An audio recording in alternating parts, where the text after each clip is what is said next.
lagi dengan saya, Tika, dalam acara Gelar Budaya Minangkabau. Kalian sehat-sehat kan?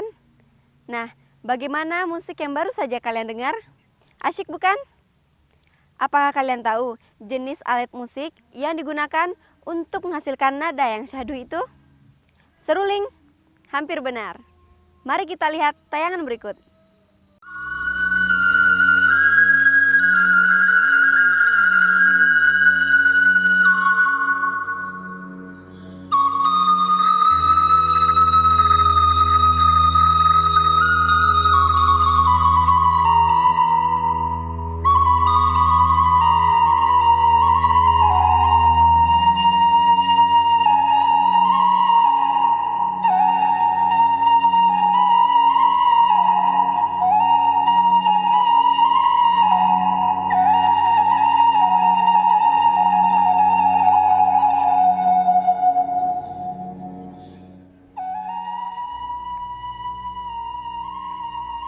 Kalian sudah melihat bukan?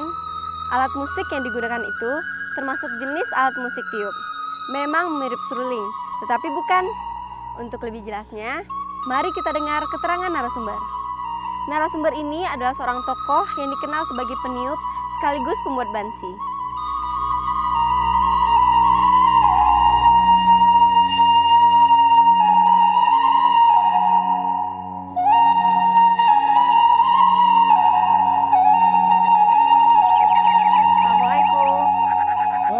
Waalaikumsalam. Ya, silakan, mari. Lagi bikin apa, Pak? Oh, ini. Lagi bikin bansi gitu. Kan kemarin kita pergi ke hutan. Jadi nampak bambu yang bagus kan. Jadi dibawa pulang mau bikin bansi yang nadanya agak besar gitu. Sebelumnya kita udah punya yang kecil. Yang udah jadi. Yang udah jadi, ini udah jadi gitu. Di belakang banyak sekali alat musiknya. Bisa Bapak jelaskan apa perbedaannya dengan bansi? Oh iya. Ya, ini ada 4 macam alat tiup ya. Ini yang panjang ini yang punya lubang 2. Ini namanya saluang panjang. Saluang panjang. Nah, saluang panjang ya. Ini punya lubang 2 di depan dan 1 di belakang. Ya. Dan juga ada di sini, ini untuk menghasilkan bunyi aja. Lubang yang di sini. Ini berasal dari daerah Moralabuh. Ya, Moralabuh ya. Di peniupannya begini.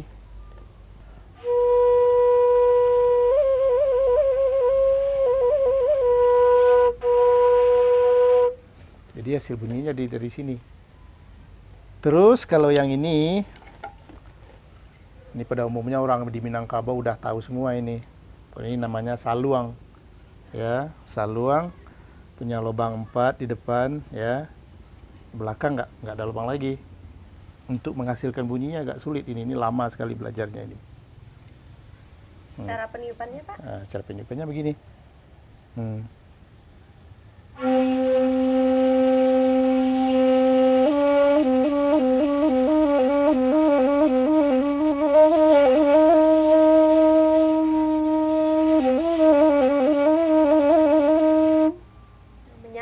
Menyamping. Nah, beda kan? Ini semua orang udah tahu nih saluang, namanya saluang dare. Kalau orang Padang bilang saluang dare. Dan kalau yang ini memang agak unik dan udah langka sekali ini. Dan malah jarang ditampilkan di depan umum gitu. Kalau yang saluang ini punya spesifik yang lain dan kegunaan yang lain. Namanya saluang sirompa. Sirompa. Sirompa. Dia punya lubang juga 4 di depan, 1 di belakang. Tapi yang uniknya dari saluang ini, kegunaannya itu pada zaman dulu untuk mengguna-gunai orang gitu. Bunyinya pun lain daripada yang lain gitu. Dia punya nada yang tinggi.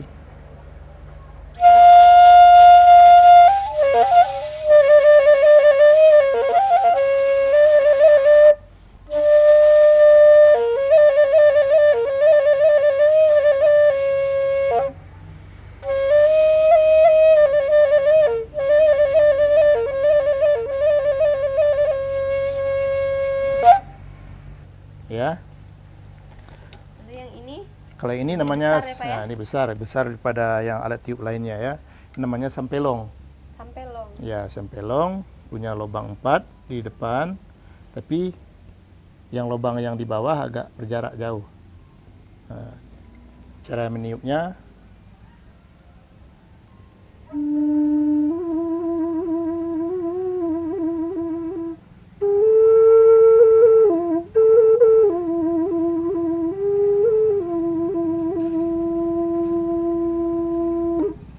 nah begitu. Ini dari dalam apa juga payakumbuh. Kayak kumbu. Ya. Terus kalau kita bandingkan dengan bansi, kalau bansi dia punya lubang yang banyak ya. 1, 2, 3, 4, 5, 6, 7, 8 di belakang.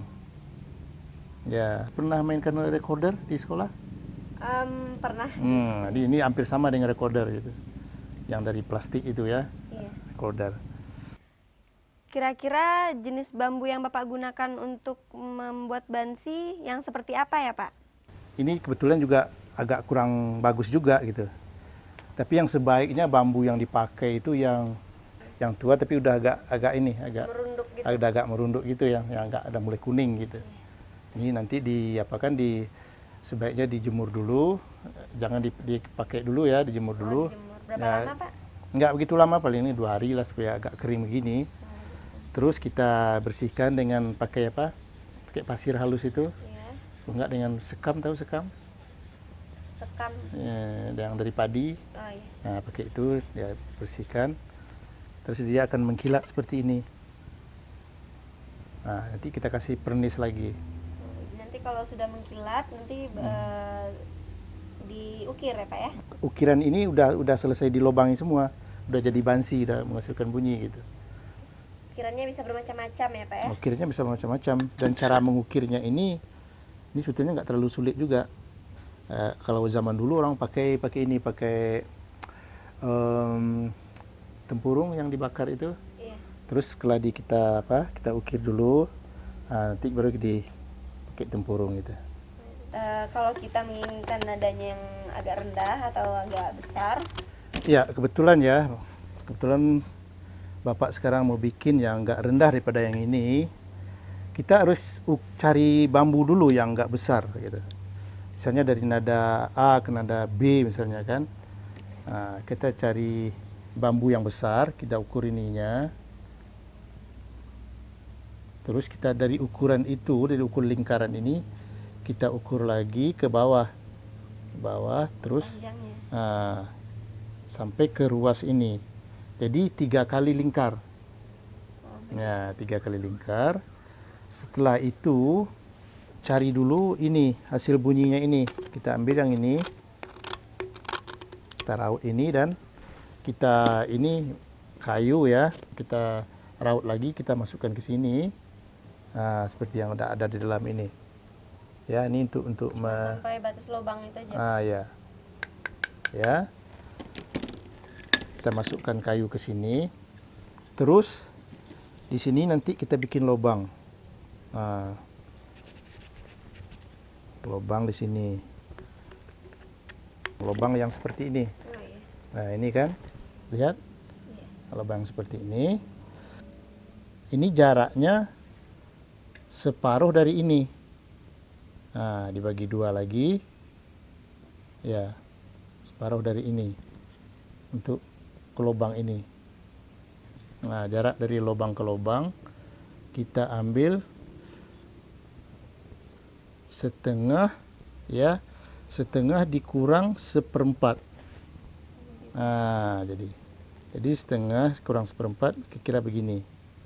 Nanti petak lubang berikutnya di sekiranya begini gitu. Di 1, 2, 3, 4, 5, 6 dan 1 di sini. Dan itu di belakangnya di antara lubang ini. Jadi kalau kita menentukan nada ya, kita tiup dulu kira-kira nada apa kini yang cocok dengan bambu yang sebesar ini. Jadi kita tentukan dengan piano, apa kira-kira yang mau ditentukan dengan apa gitu. Dengan piano, dengan gitar, boleh. Jadi kalau agak kecil ukuran bansinya, Kita nadanya akan dapatkan suara yang kecil. agak kecil. Jadi nada yang dihasilkan bansi ini apakah diatonis atau pentatonis, Pak? Ya. Ini sebuah pertanyaan yang bagus, ya. Kalau bansi pada umumnya nadanya diatonis. Diatonis. Ya, diatonis itu sama dengan do, re, mi, fa, sol, la, si, do, nada-nada barat gitu ya. Ada juga nada pentatonis pada umumnya itu terdapat pada saluang yang tradisi itu terdapat gitu. Tapi pada yang jelas sekali terdapatnya pada ini, pada saluang serompak ini. Ini yang kita punya.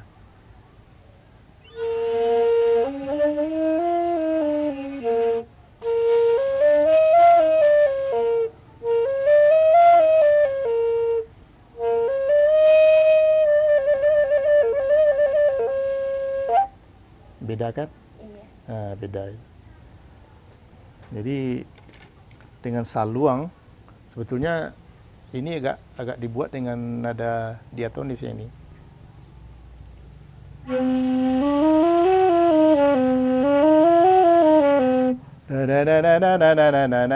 Tapi agak lari juga, tidak terlalu diatonis itu. Sumbang ya, Pak ya? Sumbang. Jadi bansi ini tergantung besar, kalau dia besar berarti suaranya Dia akan gesekan mendapatkan juga. nada yang rendah. Ya. Kalau bansi yang kecil, kita akan mendapatkan nada yang kecil, nada yang tinggi. Dia kebanyakan dimainkan tunggal gitu.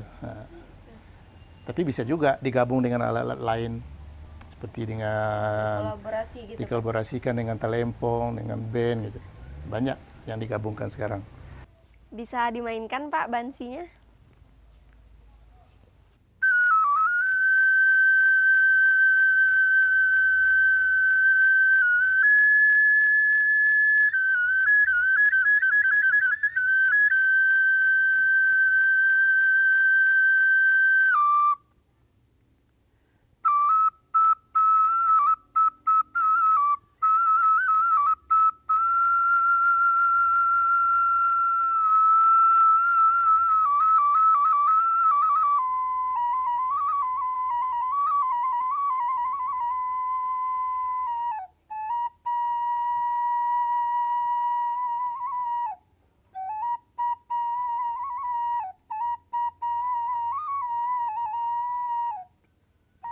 Nah, menarik bukan?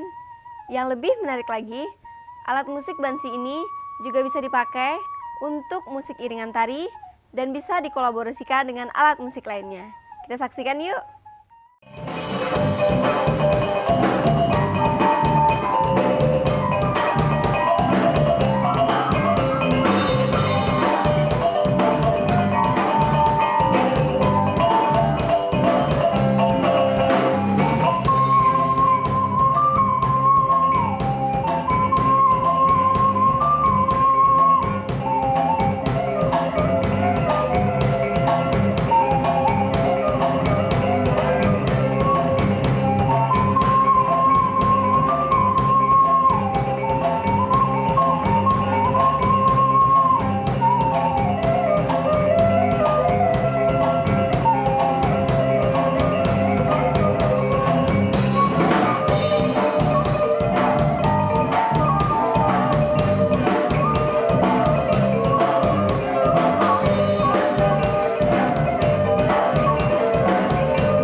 Kawan-kawan, setelah kita mengetahui bagaimana membuat dan memainkan bansi, diharapkan agar kita peduli dengan tradisi yang kita miliki dan tentu saja ikut melestarikannya.